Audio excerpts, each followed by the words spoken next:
Side. Reddick dives down low, 3 wide. He's going to be clear going into turn 1. Well, we got a bit of a wild green-white checkered finish there at the end. Tyler Reddick went 3 wide to get his second win of the year and his first of the NASCAR playoffs to advance to the round of 12. 2311 Racing Toyota as a whole has had a strong history at Kansas since the next-gen car. They won the first 2 races, the 45 car specifically, with Kurt Busch winning in the spring, Bubba Wallace winning in the fall this race last year. But the streak was snapped by team owner Denny Hamlin in the spring. And then once again, the 45 has picked up its Kansas winning ways yet again by winning here today with a pretty crazy, wild move at the end there. As I said, Tyler Reddick, great race for him. He was top 3, top 5 most of the day. Was second there, but then that caution, there was a caution with 6 laps to go. Chris Buescher blew a tire and he was limping around the track. They had to throw a caution for it. Denny Hamlin was leading. He really controlled that last stint of the race, had a 2-second advantage over Reddick, and then the caution came out, so there was a split decision.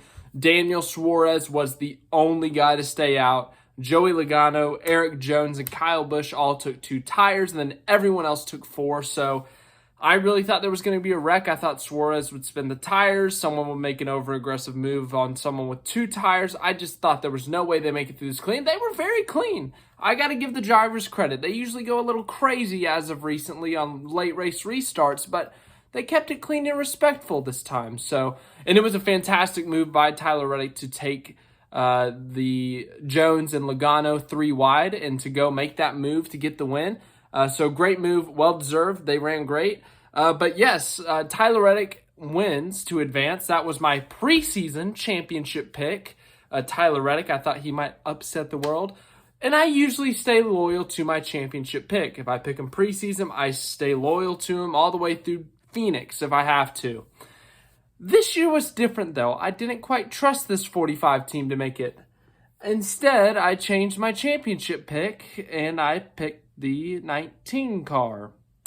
Martin Truex Jr., 2022, misses the NASCAR playoffs for the first time since 2014. Was top 5 in the regular season standings, so a bit of a fluke. This year, bounce back year. 3 wins, wins the regular season championship, has 36 playoff points. Usually, you win the regular season championship, you have that many playoff points, there's no way you get eliminated in the first round. Martin Truex Jr. is 7 points below the cutoff line heading into Bristol. I can't believe I'm saying those words. Martin Truex Jr., who won the regular season championship, is -7 heading into Bristol. Last week, it really started because Truex had a terrible qualifying lap. He almost spun and wrecked, and they ended up qualifying 30th, and they were irrelevant the rest of the day. Ran 15th at the highest and ended up finishing 18th, I think. This week, a great qualifying effort. Toyota's great at Kansas. It's like, okay, they're going to do enough here. They'll be fine. They were still plus 20-something heading into this race. Anyways, they'll be fine. Lap 3. I kid you not. Lap number 3. Martin Truex Jr. blows a tire. You may be wondering, how on lap 3 does someone blow a tire? Well, James Small posted a picture on social media. That little tiny hole, Goodyear confirmed that there was a puncture in the tire of Martin Truex Jr.'s car. I think it was the right rear. If not, it was the left rear. I don't know what to say.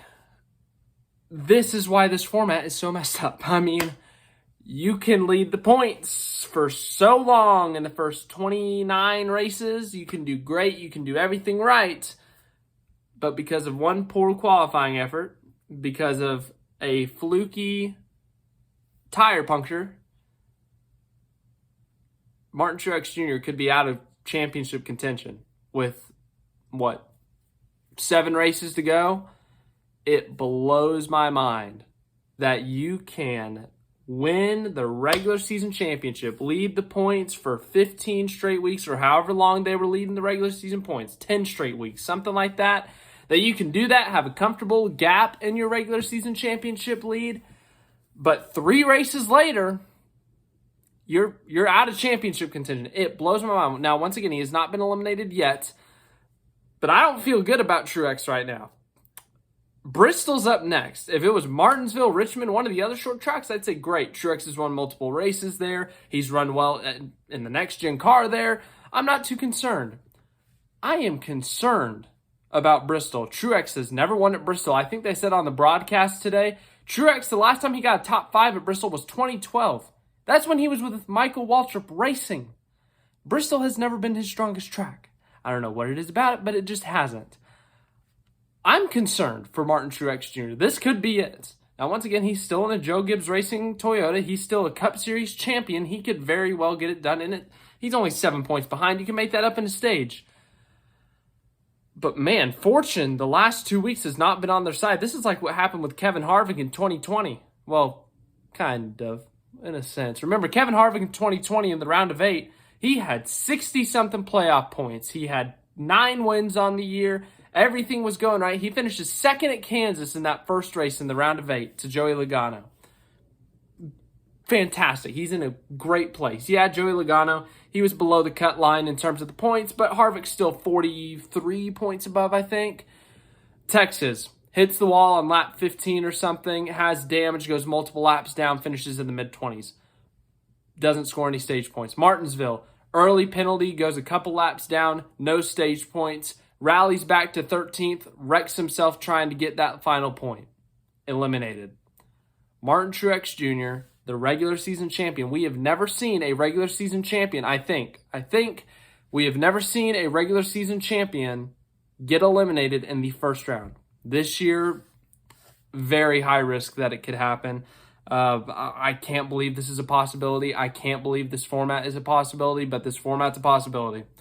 Yeah, it creates drama and all that, but once again, it just blows my mind that you can lead the championship for 29 races or however many races it's going to be. Theoretically, Truex could lead every single lap up until, Darlington. And then Darlington, Kansas, he could do what he's doing now. And next thing you know, he's out.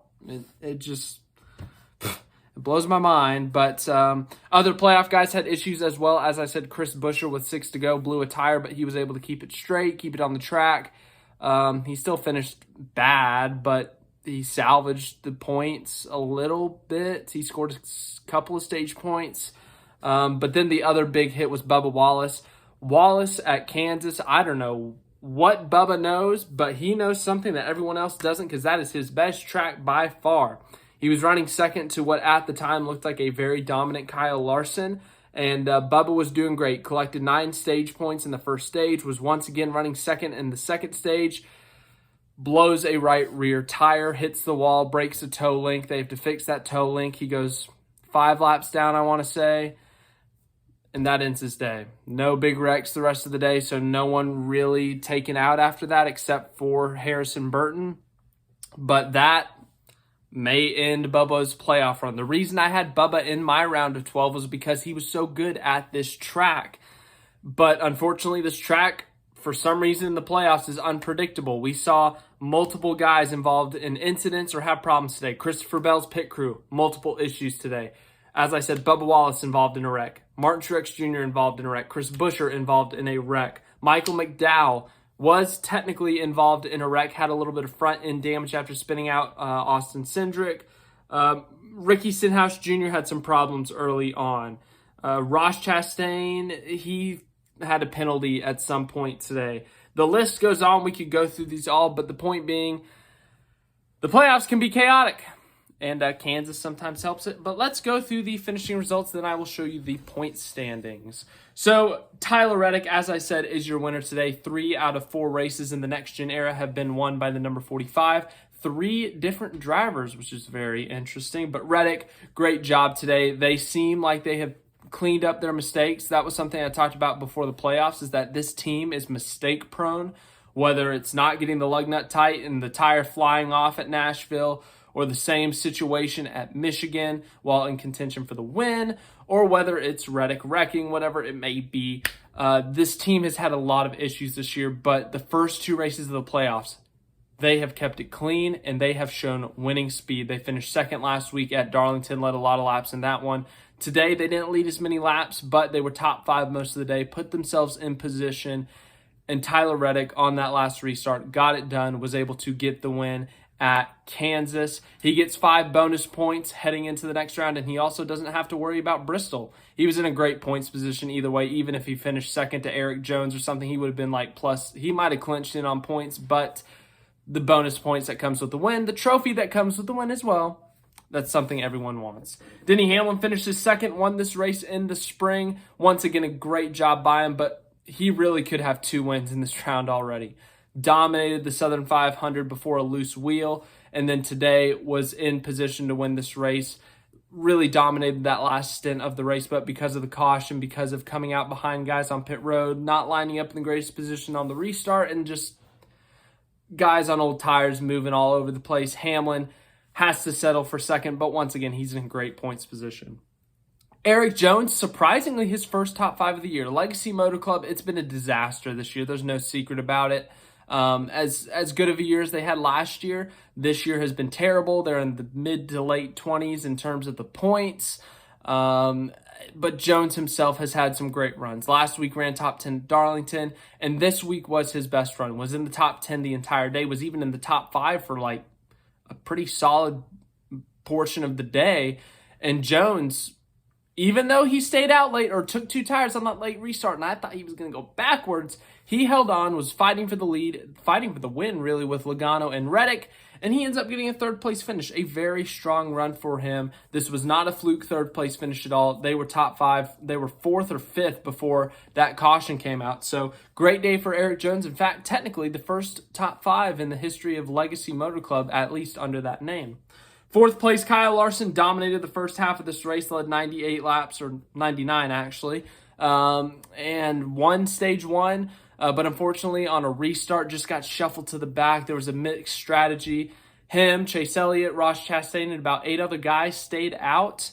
And yeah, him and Chastain just had bad restarts, just kind of got shuffled up, and they just went backwards. Elliott ended up finishing 3rd in the stage, so if they could have kept that track position, they would have most likely been fine. But that just set them back, and they made a couple calls, came down to get some tires after a quick caution on one of the restarts, and Larson, as fast as that car was, he was able to slice and dice the field, and he was able to rally back for a 4th place finish, but he could have wrecked on lap 1 of this thing. He was already advanced to the next round, but he does get a bonus playoff point. 5th place, Joey Logano. It looked like it was going to be a pretty midday, but Logano, he was only +2 before that caution came out with 6 laps to go. But Paul Wolfe made the strategy call. Let's put 2 tires on this puppy and let's see what we can do. It can't get worse. It got better. Instead, Logano leaves this thing +12. So a great pit strategy call there at the end. Gets Joey Logano a top 5 run. In fact, I had Logano out in this first round because of runs like that. They've been doing this a lot this year. They run 15th to 20th, a late caution comes out, or, things fall their way, and they end up like this. They end up in the top 5. I don't know how, but they do. Logano, a pretty midday, but a pretty solid result, and they're looking kind of pretty heading into Bristol. 6th place, Chase Elliott, arguably his best run all day. Prior to today, he had led 41 laps the entire season, so that's over 27 races. Today, he led 47 laps. So Chase Elliott with a great day today. And in terms of the owners' points, they got a lot of stage points, finished 6th. That's going to be huge for the owners' championship. 7th place, Kyle Busch. Good day for him. Quiet day for him, though. Started at the back after a tire blowout in practice, and he ends up rallying back for a 7th place finish. 8th place, Christopher Bell. Started on pole, had a couple of issues on pit road, but once again rallied back in 8th place finish. We'll look at the points in a minute. 9th place, Brad Keselowski was up, contending for the lead at times today. Even led a solid 23 laps today, scored some stage points. Solid day for him, and he's going to Bristol next week, where I think he has a really good shot at the win. 10th place, Alex Bowman. Snuck into the top 10 there. How about that, Bowman? He led a ton of laps in this race last year. 11th place, Kevin Harvick was top 10 most of the day. The late race caution just kind of shuffled everyone around, so he finishes 11th. Same story for Blaney, top 10 most of the race, finishes 12th. Chastain, up and down day, was up into the top 5 at times. As I said, was a part of that kind of weird restart where him and Larson got shuffled back. He was in the 20s. They had a pit road penalty, and then they got back up into about 15th before that caution came out. and then they end up getting 13th. 14th, Ty Gibbs had rallied back, was in a backup car, had barely any laps because he blew out a tire in practice. There were a lot of tire issues this weekend, which is a little bit concerning, but it wasn't as bad as Texas last year. But Ty Gibbs, in a new car as a rookie, was able to get up into the top 10 before that caution, finishes 14th though. William Byron was up in the top 5 and then spun out after Austin Dillon hit the wall and he was trying to avoid it or something. And they were never the same after that. 15th to 20th the rest of the day. He ends up 15th. Daniel Suarez, 16th, tried something different at the end there. You can't blame him. They're really not fighting for anything. So, why not try something different? 17th, Erik Almirola. 18th, Ryan Preece. 19th, Chase Briscoe. 20th, Carson Hocevar. Another top 20 for Hocevar. Good for him. 21st, Justin Haley. 22nd, Corey LaJoie. 23rd, Ricky Stenhouse Jr. Not in a great points position. He finished top 10 in this race in the spring, I think, so there were some high expectations here, but had some problems early on, and it just never clicked. 24th, Cole Custer. 25th, Todd Gillen. 26th, Michael McDowell. Yeah, started top 10, ran top 15 for a bit, but it never really clicked for them either.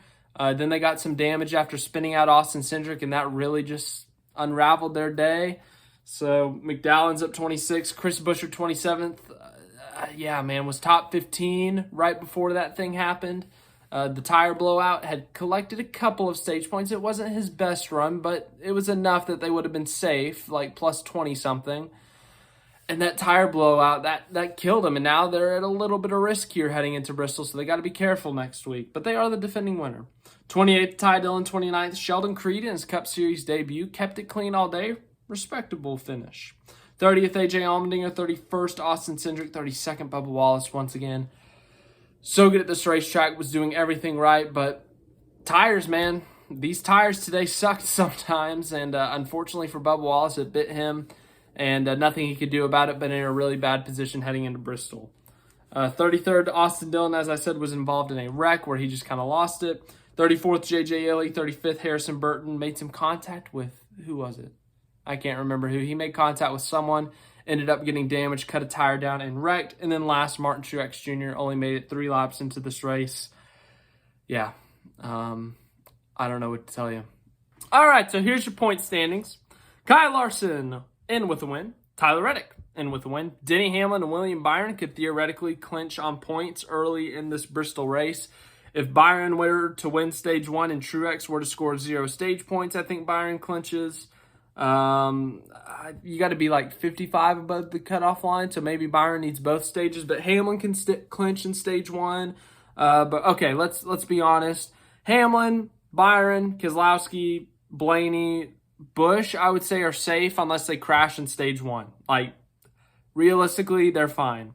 Chastain, Buescher, and Bell, they're kind of in that game where they have to score stage points, but at the same time, they can take a couple of risks, just not huge risks. So realistically, they're fine. Add Logano to that list, but you never know. Harvick is +7. He can lose that in a stage. And then Truex, he's -7. He can make that up in a stage. Wallace and Stenhouse, while not mathematically in a must-win, I'm going to put him in a must-win. McDowell, you are indeed in a must-win. Take any risk necessary. Stage points don't mean crap to you. So, yeah, that's your point standings. Yeah, we got the elimination race Saturday night at Bristol. Hopefully the weather cooperates. I haven't looked at it yet. I'm scared, terrified, horrified, mortified to look at the weather forecast for Bristol. But hopefully we can get a Saturday night Bristol night race. And, should be a fun one. But we got the regular season champion on the brink of elimination in round 1. Have yet to see that happen. Once again, correct me if I'm wrong there. But, yeah, ended up being a little bit of a weird race at Kansas. Like, it wasn't like your normal Kansas race in the next gen era where it's like super fun, super epic, but it wasn't boring. But you had the weird instance like Truex blowing out his tire, Bubba blowing out his tire, Buescher blowing out his tire. You had the weird strategy at the end with the tires staying out, 2 versus 4, all that. So I enjoyed the race though. Like, I still enjoyed the race. I thought it was a solid race, like a 7 out of 10 or something. It wasn't, the greatest race ever, but it wasn't boring by any means. So, yeah, thanks again for watching this video. I will update you on anything that's going on in the NASCAR world. Any videos this week, I'll let you know in the community post. And yeah, thanks again for watching. Like, subscribe, all that stuff. And I'll see you at some point this week.